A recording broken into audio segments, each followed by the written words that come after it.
حضور سوال یہ ہے، ہم نے کبھی یہ نہیں سنا کہ کوئی حکومت کسی مذہبی فرقہ کو اقلیت یا غیر مسلم قرار دے۔ میرا خیال ہے کہ پاکستان میں احمدی مسلمانوں کو اس لیے غیر مسلم قرار دیا گیا ہے کہ احمدی مسلم تعلیم یافتہ ہیں اور خدمت خلق کے ذریعے پاکستانی عوام کے لیے بہتر ثابت ہو سکتے ہیں۔ اس لیے ملکی اور غیر ملکی حکومتیں یہ نہیں چاہتی کہ احمدی مسلم یہ کام کر سکیں۔ کیا یہ میرا خیال درست ہے یا کوئی اور وجہ ہے؟ 100% درست ہے۔ اصل بات جیلسی ہے۔ دیکھیں، آپ مسلمانوں میں سے علماء کی وہ تحریک جو خالصتاً احمدیت کی مخالفت پہ شروع سے وقف رہی ہے، ان کی تاریخ کا مطالعہ کریں۔ وہ ہر کوشش کے بعد، اپنی ناکامی کو محسوس کرنے کے بعد یہ سمجھ چکے کہ جو ہتھیار ہم نے احمدیت کو روکنے کے لیے استعمال کیے وہ کارگر نہیں ہوئے، احمدیت اس سے باہر نکل گئی، اور ان کا ایٹیچیوڈ سٹف ہوتا چلا گیا، اور زیادہ سٹف ہوتا چلا گیا، یہاں تک کہ انہوں نے سوچا کہ اگر قانون ان کو، ملکی قانون ان کو غیر مسلم قرار دے دے تو اتنی بڑی دیوار حائل ہو جائے گی ان کے ارد گرد کہ کوئی مسلمان سوچ بھی نہیں سکتا کہ اس دیوار کو پھلانگ کر پھر احمدیت میں داخل ہو۔ یہ بہت صحیح تجزیہ آپ نے فرمایا ہے۔ یہ دیکھنے کی وجہ، ان کا یہ مقصد نہیں کہ خدمت خلق نہ ہو، ان کا مقصد یہ ہے کہ ایک ایسی جماعت جس کے اندر کردار ایسا پیدا ہو چکا ہے جو اپنے کردار سے کھینچتی ہے، اور کوئی حل ہمارے پاس نہیں ہے اس کی جو نشو و نما ہے اس کو روک سکے، اس پر وہ دیواریں کھڑی کرتے رہے، پہلے چھوٹی پھر اور بڑی، پھر انہوں نے دیوار یہ بنائی کہ غیر مسلم قرار دے دو، وہ بھی فیصلہ ہو گیا۔ جب غیر مسلم قرار دینے کا فیصلہ ہوا تو یہ بھٹو صاحب کے دور میں 84 کی بات ہے، 74 کی بات ہے۔ 74 سے لے کر جو بعد کے 10 سال آئے ہیں، انہوں نے احمدیت کی رفتار کو تیز تر ہوتے ہوئے دیکھا ہے، یہاں تک کہ وہ جب 84 میں فیصلہ ہو رہا تھا حکومت کی طرف سے،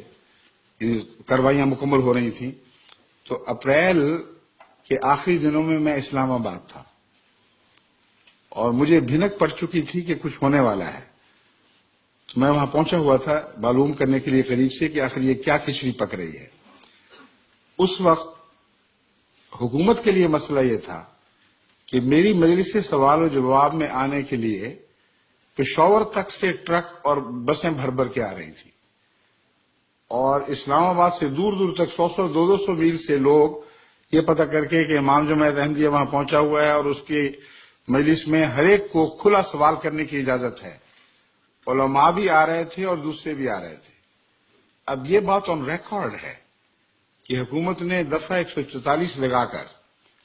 ان لوگوں کے رستے روکے اور کہا کہ ان کو یہاں پہنچنے کی اجازت نہیں ہے۔ اگر ہم باطل تھے تو ان کو چاہیے تھا کہ علماء بیچ میں داخل کرتے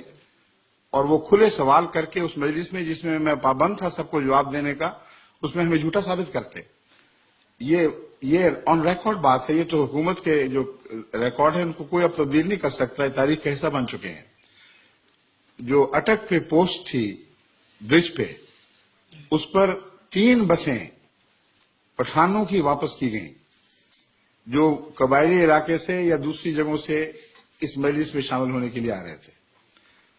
لیکن کمزوری کا حال یہ تھا کہ پھر بھی مسجد بھر جاتی تھی اور اچھل جاتے تھے لوگ باہر۔ حالت یہاں تک پہنچی، میرے پاس اس کی ریکارڈنگ ہے بڑی دلچسپ، کہ میں نے کہا کہ جس ملٹری کے حوالے سے احمدیت کو دراصل غیر مسلم قرار دیا گیا ہے، یعنی اسلام سے باہر قرار دیا گیا ہے، وہاں مجلس لگنی چاہیے۔ چنانچہ وہ جو ملٹری کا دائرہ ہے راولپنڈی کے سے ایک طرف، کیا علاقہ وہ کہلاتا ہے جو پشاور روڈ کے ارد گرد ہے، ہاں کینٹ کا علاقہ، وہاں مجلس لگائی، وہاں ان کے جرنیل آئے، وہاں ان کے بریگیڈیئرز آئے، وہاں ہر طبقے کے افسران آئے،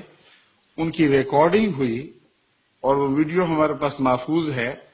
وہ افسران جنہوں نے شروع میں بڑھ بڑھ کر سوال کیے اور ثابت کرنا چاہا کہ حکومت نے جو اقدامات کیے تھے وہ درست تھے، میرے جواب کے آخر پر بعض ان میں سے آپ کو روتے ہوئے دکھائی دیں گے، اور ایک بھی سر نہیں تھا آخر پہ جو یوں ہل رہا تھا، سب تائید میں ہل رہے تھے۔ یہ وہ چیز تھی جس نے پینک کریٹ کی ہے، اور وہ فیصلے جو ہو سکتا ہے کچھ تاخیر سے ہوتے، وہ افراتفری میں جلدی کیے گئے ہیں پھر۔ تو اصل بات یہ ہے کہ مخالفت یعنی علماء کی طرف سے جو مخالفت ہوا کرتی ہے الہی جماعتوں کی، اس کی دراصل بنیاد عقیدے کے اختلاف سے بڑھ کر جیلسی پر ہوتی ہے، اور یہی مخالفت کی وجہ حضرت مسیح کے زمانے میں موجود تھی، ورنہ کون سا ایسا عقیدہ آپ نے پیش فرمایا تھا جس پہ قیامت برپا ہو جاتی؟ یہی تھا نا کہ ایک گال پہ تھپڑ مارو تو دوسرا آگے کر دو۔ اس میں کون سی خطرناک بات ہے؟ مگر اس وقت کے علماء جانتے تھے کہ یہ انقلابی بات ہے، حالات ایسے پک چکے ہیں کہ اب یہی عقیدہ ہے جو پنپے گا، اور ظلم کا عقیدہ اب نہیں چل سکتا۔ وہی صورتحال احمدیت نے عملاً اسلام کے دائرے میں پیش فرمائی، اور اس سے گھبرا کر علماء نے ایک کے بعد دوسری کوشش کی۔ پھر زیاد صاحب تشریف لے آئے اور یہ واقعہ ہو گیا کہ ان کو اسلام مسلمان کہلانے کی اجازت نہیں، کلمہ پڑھنے کی اجازت نہیں، مسلمانوں کی طرح چلنے پھرنے کی اجازت نہیں ہے، مسجد کو مسجد کہنے کی اجازت نہیں، اذان دینے کی اجازت نہیں۔ یہ سب کچھ کیا نا۔ یہ کرنے کے بعد عملاً کیا کیا؟